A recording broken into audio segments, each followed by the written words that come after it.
à toutes et tous, je vous retrouve aujourd'hui pour le 3e épisode de quoi nous divertir. Déjà je vous félicite, on a tenu 2 semaines de confinement, ça a été rallongé, on est probablement encore là pour 1 mois et demi, 2 mois, mais ça va, tout va bien, on va y arriver. Je veux encore une fois commencer par dire merci à toutes les personnes qui permettent qu'on soit vivant, hein, tout simplement.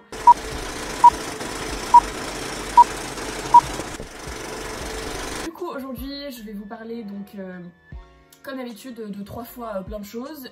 Cette fois-ci il n'y a pas de bouquin, je m'excuse, c'est juste que cette semaine j'ai été prise par le temps parce que j'avais du travail scolaire et du coup j'ai pas eu le temps de lire et j'ai pas envie de vous conseiller des trucs que j'ai pas forcément adoré. Du coup à la place je vous ai mis des albums et c'est donc par ça que je vais commencer. Du coup d'abord il y a l'album des Black Pumas qui est un album éponyme, donc il s'appelle Black Pumas, qui est sorti il y a 2 ans. C'est un groupe que je connaissais pas, que j'ai découvert en les écoutant à la radio tout simplement, et c'est vraiment incroyable. C'est un peu de la soul, ça rappelle un peu les années 60-70 et un peu de jazz aussi, mais avec un son très moderne et très agréable à l'écoute. Je suis très nulle en explication de musique, mais j'adore la musique tout autant que le cinéma et genre vraiment je vous conseille de fou les Black Pumas. Ils ont un seul album pour l'instant et j'adore vraiment toutes les chansons, en particulier Colors et Black Moon Rising, voilà, comme ça vous aurez mes préf. Ensuite il y a l'album Circles de Mac Miller qui vient de sortir genre en janvier. En fait c'est un album posthume puisque, je sais pas si vous le savez mais je pense, Mac Miller est décédé il y a 1 ou 2 ans, je suis même plus très sûre. Et donc c'est un album posthume qui est vraiment incroyable parce que j'aime beaucoup Mac Miller parce que c'est du rap, mais donc c'est un rappeur américain qui est mort, mais c'est un rap qui puise un peu sa source aussi dans des fois du jazz, de la house, enfin il y a beaucoup d'autres influences qu'on peut entendre et voilà. J'adore Blue World, Good News et Everybody, mais en vrai toutes les chansons de l'album. Et il y a aussi The Divine Feminine de Mac Miller que j'aime un peu moins mais qui est encore plus jazzy, mais j'adore cet album, surtout il a un duo avec Ariana Grande qui s'appelle My Favorite Part qui est très cool. Voilà. Et le 3e album c'est Buena Vista Social Club, donc ça c'est un album de musique cubaine qui a été créé, c'est un album avec plein d'artistes différents qui a été créé en 96. Il porte le nom d'une ancienne boîte de nuit à Cuba qui a dû fermer au moment de la révolution communiste. C'est incroyable, enfin pour moi c'est l'été, c'est les vacances, c'est la plage, et en même temps quand on est confiné j'adore écouter ça le matin, ça me met vraiment de bonne humeur et c'est vraiment très agréable. Donc voilà pour les 3 albums. Donc c'est un peu une programmation très éclectique que je vous ai présentée, mais c'est fait un peu exprès, donc il y a du rap US, il y a de la salsa un peu cubaine mélangée à d'autres genres cubains, et puis on a la soul récente du coup. Donc cette fois-ci, comme la semaine dernière, il y en a un qui est sur Netflix, il y en a un sur MyCanal et il y en a un sur la Cinétech. Celui sur Netflix c'est Blue Jasmine de Woody Allen que j'ai vu hier soir en fait, qui est vraiment très agréable à regarder. C'est totalement différent de ce que vous fait Woody Allen habituellement, c'est pour ça que je vous recommande. Parce que c'est très différent de tous les autres films qu'on peut voir de Woody Allen, c'est plus de la... c'est pas une comédie déjà, c'est vraiment une espèce de drame un peu chelou, un peu pas psychologique mais presque, et Cate Blanchett est formidable dans ce film, et Sally Hawkins aussi. En fait vraiment tout le cast est génial et en fait toutes les femmes du film sont incroyables, et c'est vraiment une histoire de femmes et de manipulation, comment est-ce que les hommes manipulent les femmes dans certaines situations, et c'est très particulier, mais j'ai vraiment beaucoup aimé, enfin je conseille de fou. Ça met pas dans le bad hein, mais c'est pas une comédie non plus. Celui qui est sur la Cinétech c'est Manu chez Maud de Eric Rohmer qui est sorti en 69.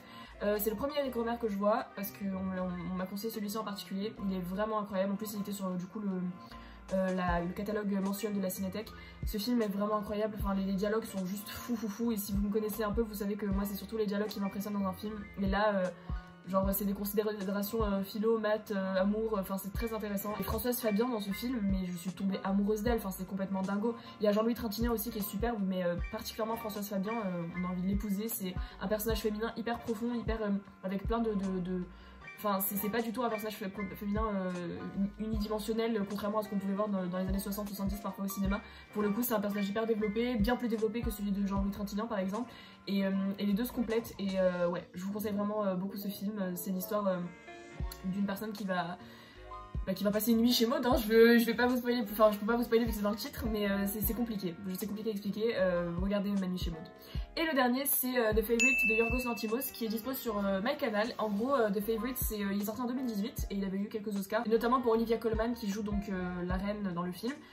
Ce film est si particulier, si vous connaissez un peu Yorgos Lanthimos, il fait des films un peu chelous, mais alors celui-là, l'humour est grinçant au possible, enfin franchement c'est de l'humour noir mais au possible, et ça se passe, donc en gros c'est l'histoire de 3 femmes, je sais même plus c'est quelle reine, mais en tout cas c'est 3 femmes dont une est reine et les 2 autres sont ces espèces de dames de compagnie, et elles vont avoir un jeu de jalousie pour qui va séduire le plus la reine. et c'est du coup Emma Stone, Rachel Weisz et Olivia Colman, et genre vraiment toutes les trois sont... Enfin s'il y avait eu un Oscar du meilleur groupement, du meilleur groupe de personnes dans un film, ça aurait clairement été pour elles cette année-là. Elles se donnent la réplique mais comme jamais, c'est super bien écrit, les plans sont trop intéressants, enfin c'est la réalisation de Yorgos Lanthimos, elle est vraiment... Enfin elle a une certaine patte qu'on peut reconnaître, genre quand on voit ses films, on sait que c'est ses films, c'est un peu comme Tarantino et certains plans qu'on sait que c'est Tarantino qui les a fait quoi. Du coup voilà, c'est hyper cool. The Favourite, c'est très particulier mais je vous conseille vraiment beaucoup et c'est sur Canal. Ensuite si on parle de séries un petit peu, donc cette fois-ci pour les séries, il y en a 2 sur Netflix et une sur MyCanal. MyCanal en fait je vous ai conseillé Connasse parce que j'ai réalisé que Connasse c'est la série de Camille Cotin qui est sortie en 2013, qui a fait un peu exploser Camille Cotin. En fait celle-ci en particulier parce qu'elle est courte et j'essaie un peu de vous proposer différents formats à chaque fois. Et donc c'est une espèce de mini-série d'épisodes très courts, il me semble qu'ils avaient même été publiés sur YouTube à un moment mais je suis plus très sûre. Mais ouais du coup Connasse c'est vachement marrant, c'est Camille Cotin qui fait une espèce de caméra cachée où elle joue du coup une connasse. Et ils en avaient même fait un film quelques années après qui avait plutôt bien marché, je me souviens même plus si je l'ai vu ou pas. Mais oui, c'est agréable et c'est un truc léger à regarder en une fois pour rigoler un petit peu quoi. Donc il y a ça. Ensuite sur Netflix, je vous ai recommandé Sherlock, la série sur Sherlock Holmes avec Benedict Cumberbatch et Martin Freeman. C'est une série incroyable. Franchement c'est une des meilleures séries anglaises parce que la BBC a un service série qui est juste monstrueux, enfin c'est incroyable ce qu'ils font. Et donc ouais, Sherlock n'échappe pas à la règle, c'est une série sur la vie de Sherlock Holmes mais adaptée au présent, donc dans les années 2010 quoi. C'est une série qui est toujours en cours de tournage parce qu'ils sortent une saison tous les 1000 ans, ce qui est insupportable. Donc là ça fait 3 ans je crois qu'on n'a pas eu de nouvelle saison et qu'on ne sait pas quand arrivera la suite. Donc parce que les 2 acteurs travaillent beaucoup dans le cinéma et j'imagine n'ont pas forcément que ça à faire. Donc ça c'est un peu frustrant mais il y a déjà 5 ou 6 saisons, je sais même plus, que vous pouvez rattraper et qui sont toutes incroyables. Du coup voilà Sherlock.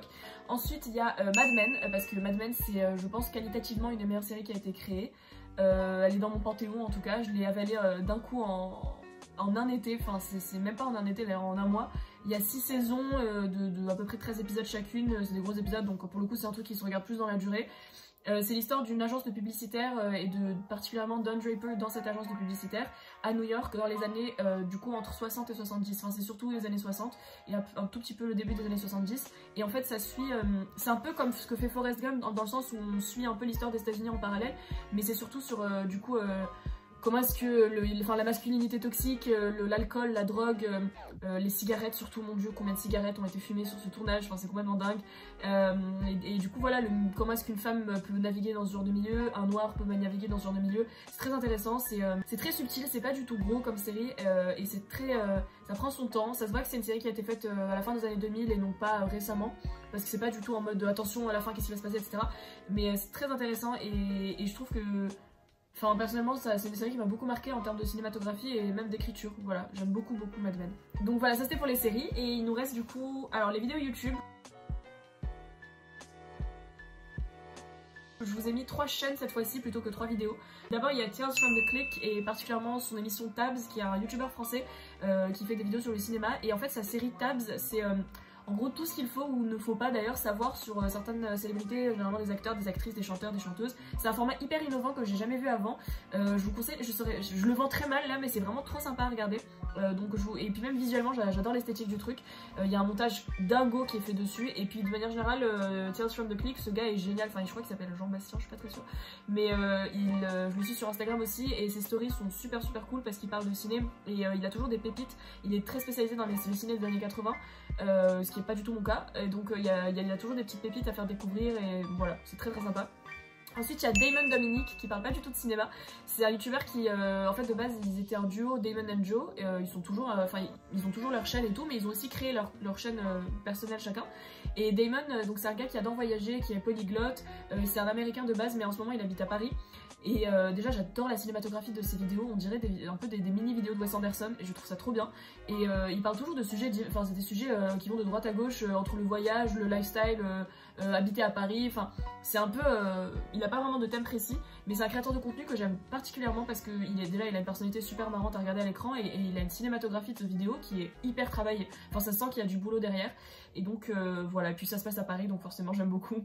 Voilà, donc Damon Dominic. Et la dernière chaîne dont je voulais vous parler, c'est celle de Karsten Runquist, qui est un youtubeur ciné américain, mais c'est parce qu'il regarde pas que des films américains, donc il donne des conseils sur pas mal de films, des classiques français ou même internationaux. Et juste, il a personnellement un avis qui se rapproche plutôt du mien, et du coup c'est une personne à qui je fais confiance quand il s'agit de me donner des films à voir. Et aussi parce qu'il a des analyses très précises et fines sur des choses. Et puis il fait parfois des reviews de films improbables, genre Dora l'exploratrice. Et ça me fait beaucoup marrer parce qu'évidemment c'est des critiques un peu... c'est à prendre au second degré quoi. Du coup voilà, ça c'était pour les 3 chaînes YouTube dont je voulais vous parler. Ce qui nous laisse les podcasts.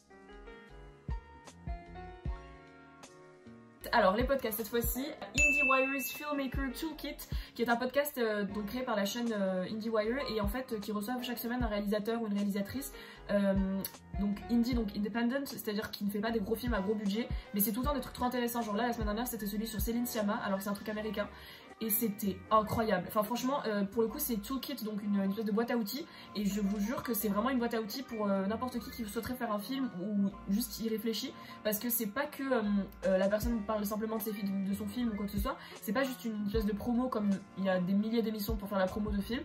C'est vraiment des détails sur comment est-ce que Céline Sciamma a réfléchi certaines scènes, certaines parties d'écriture, certaines parties au montage. Et c'est trop intéressant.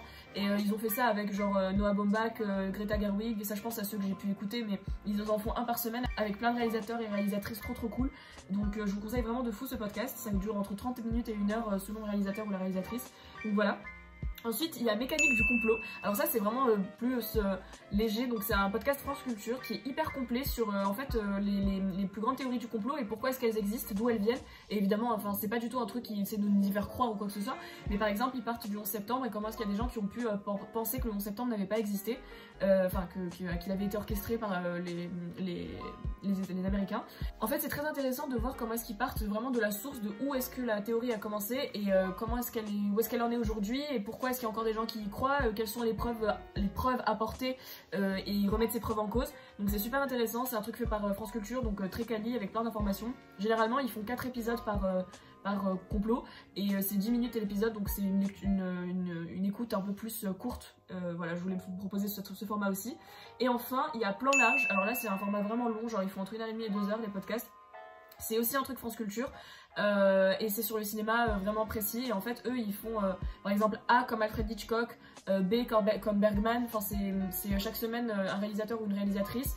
Parfois des acteurs ou actrices quand on rend hommage à quelqu'un, et du coup il faut une espèce de petite rétrospective avec plein d'invités qui parlent du réalisateur ou de la réalisatrice et de ses œuvres surtout, et de comment est-ce que ces œuvres ont évolué à travers l'âge. Donc généralement c'est des cinéastes de répertoire, donc qui soit sont morts, soit ont déjà une énorme carrière derrière eux, et donc il y a eu Truffaut, Godard, enfin c'est ce genre de personnes, mais c'est très intéressant à écouter, pas forcément quand on a tout vu de cette personne, juste quand on a envie de découvrir un peu plus son univers et peut-être s'y mettre un peu plus. Du coup voilà, comme d'habitude je vous laisse toutes les recommandations en barre d'infos avec les liens quand il y a des liens, plus d'autres endroits où vous pouvez trouver des trucs culturels gratuits ou en libre accès.